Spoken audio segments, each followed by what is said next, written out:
Shalom, good morning. అనుదిన కృపలో భాగవతుల లేఖనాల ద్వారా మీరు ఆత్మీయమైన మేలులు పొందుకుంటున్నారనుకుంటున్నాము. కాబట్టి దీని వెనకాల, ఈ రికార్డింగ్ వెనకాల యవనస్తుల యొక్క ప్రయాసం ఎంతో ఉంది. సహోదరి సహోదరులారా, ఆ ప్రయాసాన్ని పరమతండ్రి చూస్తున్నాడు, వారి ఫత్వలం ఇస్తాడు. ఆ ఫత్వలం మీరు కూడా పొందుకోవాలంటే వారి యొక్క ఆశీర్వాదం కొరకు మీరు ప్రార్థన చేయండి. కాబట్టి పరమతండ్రి వారికి ఎంత ఫలం ఇస్తాడో మీకు కూడా అదే ఫలం మీకు కూడా పరమతండ్రి ఇస్తాడు. వారి క్షేమం కొరకు, వారి ఆశీర్వాదం కొరకు, వారి యొక్క మంచి కొరకు మీరు ప్రార్థన చేస్తే. కాబట్టి ఈ దినం అనుదిన కృపలో భాగంగా లేఖన భాగం కూడా మనం చూసుకుంటే యెషయా గ్రంథము 58వ అధ్యాయము 11వ వచనంలో యెహోవా నిన్ను నిత్యము నడిపించును.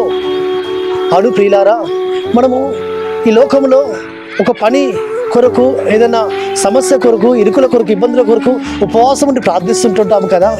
మన ప్రార్థన పరమతండ్రి ఫత్వలం ఇవ్వాలి అంటే, మన ప్రార్థనకైనా జవాబు ఇవ్వాలి అంటే, మన ఉపవాస ప్రార్థన ఆయన అంగీకరించాలి అంటే మనం ఏం చేయాలంటే, ముందుగా ఈ లోకంలో ఉన్న బీదలను మనం కనికరించాలి. అవసరతలు ఉన్న వారి అవసరతలు మనం తీర్చాలి. అక్కడ కొలది ఎవరైనా మన ఇంటికి వస్తే, మన దగ్గరికి వస్తే వారి అక్రతలు మనం తీర్చాలి. ఇరుకుల్లో ఉన్న వారికి, ఇబ్బందుల్లో ఉన్న వారికి మనం సహాయం చేయాలి. మన చేతనంత సహాయం మనం చేస్తూ వస్తుంటున్నప్పుడు అప్పుడు పరమతండ్రి ఏమంటున్నాడంటే, యెహోవా నిన్ను నిత్యము నడిపించును. నీ ప్రార్థన వింటాడు, ఇరుకుల్లో నుండి, ఇబ్బందుల నుంచి నిన్ను విడిపిస్తాడు, నీకు సహాయం చేస్తాడు, నీకు తోడుగా ఉంటాడు, నిన్ను ఆదుకుంటాడు. ఆయన నీ ఉపవాస ప్రార్థన ఆయన అంగీకరిస్తాడు.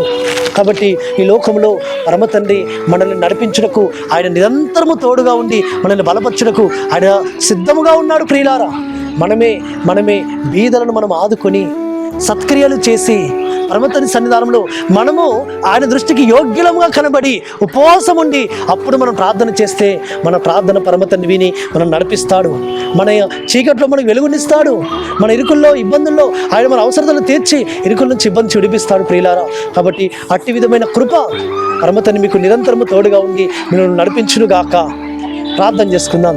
పరలోకందరమ తండ్రి, సర్వోన్నత జీవాధిపతి యెహోవానికి స్తోత్రములు. యెహోవా నిన్ను నిత్యము నడిపించునని ఇచ్చిన వాగ్దానం బట్టి నీకు స్తోత్రము తండ్రి. ఆ వాగ్దానం మా పక్షం నెరవేర్చని రాజ్యానికి స్తోత్రములు. విన్న వాక్యం మా హృదయాలు ఫలింపచేయమని ప్రార్థిస్తూ యెహోవా నామమున స్తుతించి ప్రార్థించి వేడుకుంటున్నాము తండ్రి.